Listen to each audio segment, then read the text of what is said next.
জীবনের পথে চলতে হলে চারপাশে অনেক মানুষের সঙ্গে দেখা হবে, অনেক রকম কথা কানে আসবে। কখনো কখনো আপনাকে ভিড়ে ঠেলে এগোতে হবে। এমন সময় আপনি যা করবেন তা হলো ইগনোর। কারণ জীবনে কিছু মানুষ থাকবেই যাদের একমাত্র উদ্দেশ্য হলো আবর্জনা ছড়ানো, অন্যের জীবনে বিষ ঢালা। লাইফ আপনার, চয়েস ও ডিসিশনও আপনার। নেগেটিভিটি যেখানেই দেখবেন সেখান থেকেই নিজেকে সরিয়ে নেবেন।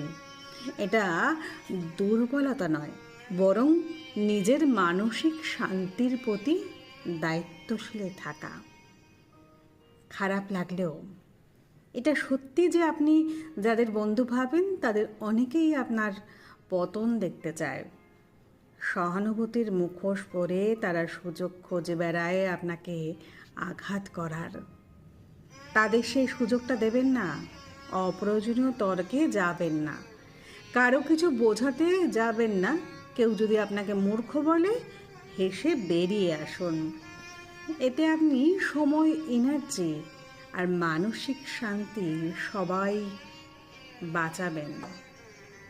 আপনার রেসপন্সই আপনার শক্তি।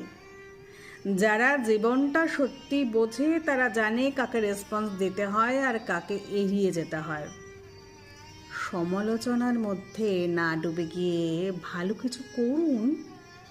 একটা ভালো বই পড়ুন, প্রিয়জনের সাথে সময় কাটান, ঘর সাজান, রং তুলি দিয়ে ক্যানভাসে মনের কথা ফুটিয়ে তুলুন।